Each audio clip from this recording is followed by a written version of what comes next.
어제는 안철수 전 대표의 당권 도전에 반대하는 의견 황주홍 의원에게 들어봤는데요. 오늘은 국민의당 송기석 의원 연결해서 안철수 전 대표가 전대에 나서야 하는 이유가 무엇인지 이야기 들어보겠습니다. 송기석 의원 연결돼 있습니다. 안녕하십니까? 네, 안녕하세요. 송기석입니다. 네, 의원님. 네, 안철수 전 대표는 출마 결심을 굽히지 않고 있습니다. 네, 그렇습니다. 네, 당대표로 출마해야 하는 이유 어디에 있다고 보십니까? 무엇보다도 문재인 정부 출범 이후에 문재인 대통령께서 이제 잘하고 있는 점도 있습니다. 그렇지만 이제 우리 당이 대선 패배 이후 그리고 거기다 증거 제보 조작 사건까지 겹치면서 사실 당 지지율이 거의 6주 정도 5% 이하에서 그 위로 벗어나지 못하고 있습니다. 네. 이런 상황에서 이제 8월 27일 전당대회가 치러지지 않습니까? 네. 그러면 당장 내년에 이제 지방자치단체장이나 의회 의원 선거가 있는데 과연 거기에서 국민의당이 정말 의미 있는 역할, 선거 결과를 얻을 수 있을까? 그러다 보면 결국 우리 국민의당이 소멸할 수도 있지 않는가라는 그런 위기의식, 이런 것들이 아주 심각하게 느껴지고 있는 것 같습니다. 아마 이렇게 된 이유는 일단 국민의당 자체가 우리가 어떤 색깔인지 어떤 정체성을 가지고 있는지 우리가 추구하는 중도 개혁이라는 것을 국민들께 제대로 이렇게 설명 못하고 우리 당의 그 지도자 이런 분들이 그 이미지와 일치하지 않는 그런 상황이 계속되다 보니까 그런 거 아닌가라는 생각입니다. 그래서 정말 진짜 위기이기 때문에 소멸될 수도 있다고 생각해서 출마를 결심한 것 아닌가 이렇게 생각합니다. 네. 한편 근데 반대 측에서는요. 네, 지금의 위기가 안철수 전 대표 측이 초래한 부분이 많다. 네, 네. 그래서 지금은 시기가 아니다라고 말씀을 하시는 분들이 있습니다. 이곳에 대해서는 어떻게 이제 예, 맞습니다. 의견을 내십니까? 네, 예, 일단 대선 패배에 대해서는 누구보다 후보자 책임이 가장 큽니다. 실제 TV 토론 과정이라든가 그다음에 소통 이런 문제에서 많은 문제점을 실제 노출시켰고 그리고 그 이후에 이유미 제보 조작 사건 여기에서도 당 시스템이 이런 것들을 걸러내지 못하는 그런 미흡한 점이 있었죠. 그렇기 때문에 그 책임 자체를 부정하는 거 아닙니다. 그 책임 자체는 직접 통감하고 있고 다만 이렇게 국민의당의 그 창당에서 주도적 역할을 했던 한 사람으로서 그런 큰 책임이 있지만 당 자체의 그 생존의 위기, 이제 표현을 거의 심정지 상태 이렇게 또 표현을 했습니다만은 어떻게 보면 야구로 치면 한국 시리즈에서 3차전까지 패배하고 마지막 4차전이라 그럴까요? 이번 네. 4차전마저 패배하면 그야말로 한국 시리즈 자체를 이제 더 이상 경기가 없는 거 아니겠습니까? 그런 네. 상황에서 정말 구원 투수가 꼭 필요한 그런 상황이라고 이렇게 판단해서 지금 지적한 그 부분 가장 책임 큰 사람이 다시 전당대회에서 당권 잡겠다고 나오는 게 적절하냐? 물론 비판이 있지만 그런 비판마저도 같이 이번 국민과 당원의 그 판단 그렇게 심판을 받겠다는 그런 의미입니다. 네, 어떤 결자 해지 측면에서 좀 책임감을 가져보겠다라는 말씀으로 들어보겠습니다. 또 네. 이번에 나오시면서 극단적인 중도주의를 주장하셨어요. 국민들이 네. 좀 낯선 단어였던 것 같습니다. 구체적으로 좀 설명을 해주실까요? 예, 이제 그걸 줄여서 극중주의라고 하는데요. 네. 기존에 우리 그 이념 스펙트럼이라고 합니까? 그런 거 보면 극좌부터 시작해서 쭉 좌, 그다음에 중도, 그다음에 우, 그다음에 극우 이렇게 쭉 분류를 하는데요.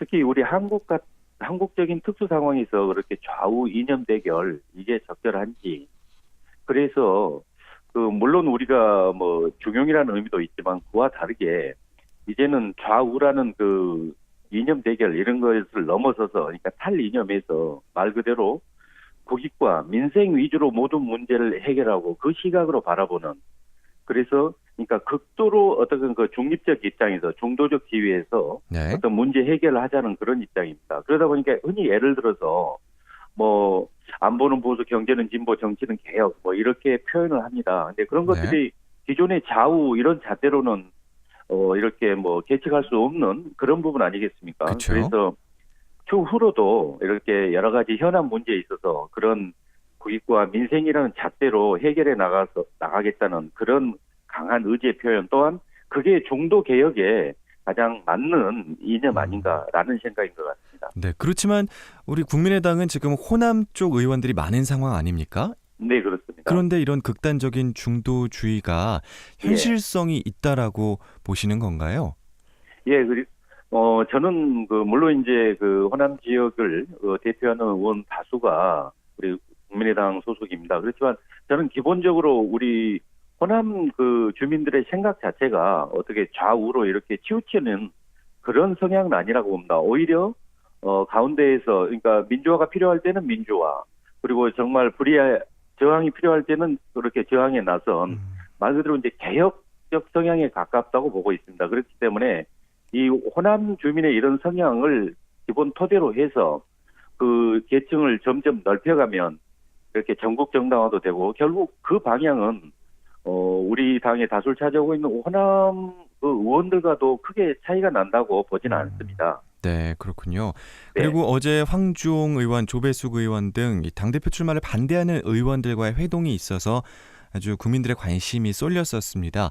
네. 네, 일단 뭐 벽이 있었다라는 거는 언론에 다 보도가 됐고요. 예. 네, 좀 분열이 심각한 수준이 아닌가 싶습니다. 어떻습니까? 예, 저도 그 자리에 함께 있었습니다. 그래서 쭉 우리 장병환 의원, 황주홍, 조배숙, 이상돈 의원의 이야기를 쭉 들어봤습니다. 이제 네. 그분들 생각 자체가 저는 틀렸다고 보지 않습니다. 정치 영역에서 옳은 결론이 어디 하나뿐이겠습니까? 여러 개 있지 않겠습니까? 이제 그분들이 네. 지적하는 것은 아까도 말씀드렸다시피 대선 패배에 책임이 있는 사람이 다시 전당대에 나서는 건 적절하지 않고 시점도 아니다. 네. 자숙의 시간을 가져야 된다. 이런저런 이야기가 있었습니다. 그래서 그 부분 100번 수용하고요. 네. 그런 지적도 있지만 현재 우리 당의 근본적인 위기 상황 그리고 우리 당의 색깔 자체를 국민들이 모른다는 상황 이런 심각한 위기 상황에서 그러니까 어떻게 보면 집에 지금 표현 예시한 대로 집에 불이 난 상황인데 네. 모두 함께 힘을 합쳐서 불을 끄는 게 먼저 아닌가 라는 그런 설명도 했습니다만은 사실 의견 접근이 이루어지지 못했습니다. 그래서 앞으로 끝까지 계속 더 소통을 하고 안철수가 정말 변했다는 그런 것을 보여줘야 될 걸로 생각합니다. 네, 지적도 수용하고 책임감도 가지고 있지만 결국 이 위기를 해결할 사람은 안철수 전 대표밖에 없다라고 주장을 하시는 거죠. 네, 가장 현 위기 타격에 있어서 가장 그나마 적절한 분이 안철수 후보 아닌가 저는 이렇게 생각합니다. 네. 그리고 또 정치적 기반 저변을 넓혀 나간다고 출마 선언에서 이야기를 했습니다. 안 전 대표가요. 네. 그것이 바른정당과의 합당 및 연대로 가는 것 아니냐라고 네. 또 우려를 하시는 분들이 있습니다.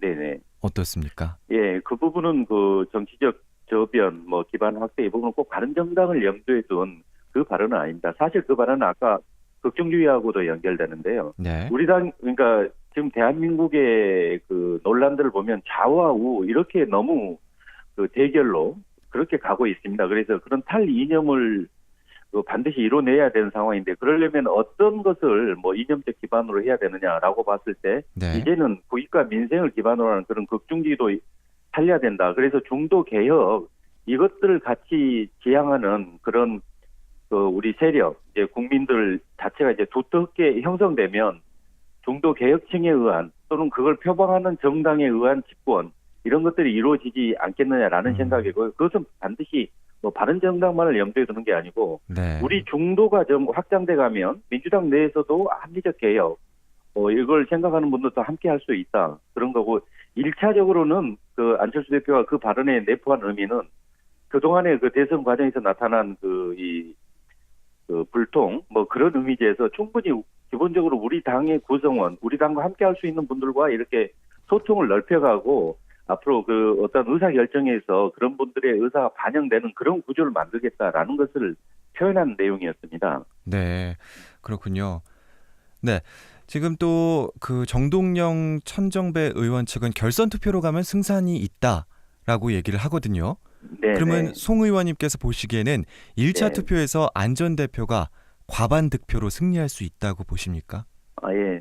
저는 그 정동영 전 의장이나 네. 그다음에 전정기 전 대표님 역시 훌륭한 분이라고 생각합니다. 이제 네. 다만 우리 당원들이 어떻게 네. 판단하느냐의 문제라고 봅니다. 진짜 현재가 우리 당의 근본적인 위기고 정체성을 꼭 확립해야 되는 그런 시기에 근본적 개혁을 이루어내야 된다는 시기라고 판단한다면 그에 맞는 가장 적절한 안철수 후보를 선택할 거라고 보고 그렇게 된다면 앞으로 잘 설명하고 이해를 구한다면 네. 1차 그 전당대회 투표에서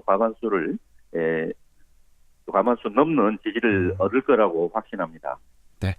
알겠습니다. 오늘 말씀 여기까지만 듣겠습니다. 네, 감사합니다. 감사합니다. 네, 국민의당 송기석 의원과 이야기 나눴습니다.